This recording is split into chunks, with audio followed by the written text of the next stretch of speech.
GK गुरुजी अड्डा के YouTube platform पे मैं शैलेश आप सभी का हार्दिक स्वागत करता हूं। प्यारे साथियों, जैसे कि आप सभी को पता होगा, सीटेट का एग्ज़ाम आप सभी का जुलाई में होगा। उसी को ध्यान में रखते हुए लगातार आपकी क्लासेस चल रही हैं।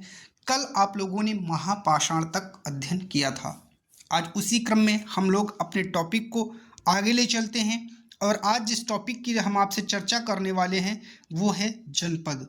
प्यारे साथियों, नए हैं तो सब्सक्राइब जरूर करिएगा, वीडियो को लाइक करिएगा और एक प्रयास आप लोग दिल से जरूर करिएगा दोस्तों, अपने हर एक भाई बहन तक यह वीडियो जरूर पहुंचाइएगा। ठीक है, चलिए। जनपद का शाब्दिक अर्थ है जन के बसने की जगह। जन का अर्थ होता है लोग। क्या होता है दोस्तों? लोग होता है। पुरातत्वविदों ने इन जनपदों की कई बस्तियों की खुदाई भी की है, याद रखिएगा। ठीक है दोस्तों, चलिए आगे बात करते हैं। दिल्ली में पुराना किला, उत्तर प्रदेश में मेरठ के पास हस्तिनापुर और एटा के पास अतरंजी खेड़ा इनमें प्रमुख हैं। 2024 में क्वेश्चन रिपीट हुआ है और लगभग 2-3 बार ये क्वेश्चन सीटेट में आ चुका है। प्यारे दोस्तों, इसीलिए हम आपको बताते चलते हैं कि कौन सा क्वेश्चन कितनी बार रिपीट हुआ, जिससे आपको उसका इम्पॉर्टेंस पता चल सके कि हमारे लिए कितना इम्पॉर्टेंट है। खुदाई से पता चला है कि लोग झोपड़ियों में रहते थे, मवेशियों तथा अन्य जानवरों को पालते थे। वे चावल, गेहूं, धान, जौ, दालें, गन्ना, तिल तथा सरसों जैसी फसल को उगाते थे, याद रखिएगा। इन पुरास्थलों में से कुछ विशेष प्रकार के बर्तन मिले हैं जिन्हें चित्रित धूसर पात्र के रूप में जाना जाता है। मोस्ट इंपॉर्टेंट है, लगभग 10+ बार रिपीट हुआ है क्वेश्चन। ठीक है, चलिए आगे बात करते हैं। जो अगला टॉपिक है दोस्तों, जिसे आप लोग सुने होंगे, जिसे महाजनपद है। क्या? जब कुछ जनपद अपने आप में ज़्यादा शक्तिशाली, पावरफुल, ताकतवर हो गए तो वे अपने आप को महाजनपद कहलाने लगे। ठीक है ना, महाशब्द महानता को दर्शाता है बस। ठीक है, चलिए। करीब 2500 साल पहले कुछ जनपद अधिक महत्वपूर्ण हो गए, इन्हें महाजनपद कहा जाने लगा। अर्थात इनके चारों ओर लकड़ी, ईंट और पत्थर की ऊंची दीवारें बनाई जाने लगी। मान लीजिए ये जनपद है, अब लकड़ी, ईंट और इसकी बड़ी बड़ी दीवारें बनने लगी, जिस कारण इसे महाजनपद कहा जाने लगा। महाजनपदों के राजा लोगों द्वारा समय समय पर लगाए गए उपहारों पर निर्भर न रहकर अब नियमित कर वसूलने लगे। ये 24 में आया हुआ क्वेश्चन है और 5+ टाइम रिपीटेड क्वेश्चन है, जरूर याद रख लीजिएगा। ठीक है, चलिए बात करते हैं। फसलों पर लगाए गए कर सबसे महत्वपूर्ण थे क्योंकि अधिकांश लोग कृषक थे।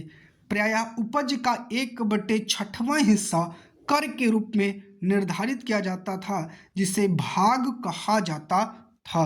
तो 24 में ये भी क्वेश्चन आया है।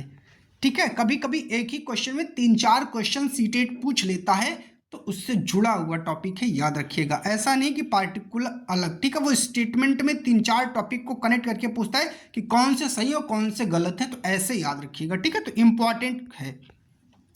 आगे बात करते हैं।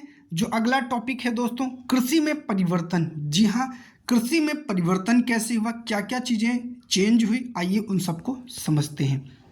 बात करते हैं, इस युग में कृषि के क्षेत्र में 2 बड़े परिवर्तन आए। हल के फाल अब लोहे के बनने लगे। अब कठोर जमीन को लकड़ी के फाल की तुलना में लोहे के फाल से आसानी से जोता जा सकता था, जरूर याद रखिएगा। ये भी क्वेश्चन पूछा गया है। लोगों ने धान के पौधों का रोपण शुरू किया, अर्थात खेतों में बीज छिड़क कर धान उपजाने के बजाय धान की पौध तैयार कर उनका रोपण शुरू किया। जैसे आज आप गांव में कहते हैं भैया धान की जो है इसको खेतों में डाल करके इसकी बेरन तैयार की जाती है और उसको हम लोग लगाते हैं, तो ये उस समय से प्रक्रिया चली आ रही है। ठीक है दोस्तों, अब बात करेंगे मगध की। मगध बहुत इंपॉर्टेंट है अपने आप में, और आइए चर्चा करते हैं मगध की। गंगा और सोन जैसी नदियां मगध से होकर बहा करती थी, याद रख लीजिएगा दोस्तों। ठीक है, मगध में 2 बहुत ही शक्तिशाली शासक हुए, बिंबिसार तथा अजातशत्रु, जरूर नाम याद रख लीजिएगा, पूछा जाता है। अगला है बिहार में राजगृह, आधुनिक राजगीर कई सालों तक मगध की राजधानी बनी रही।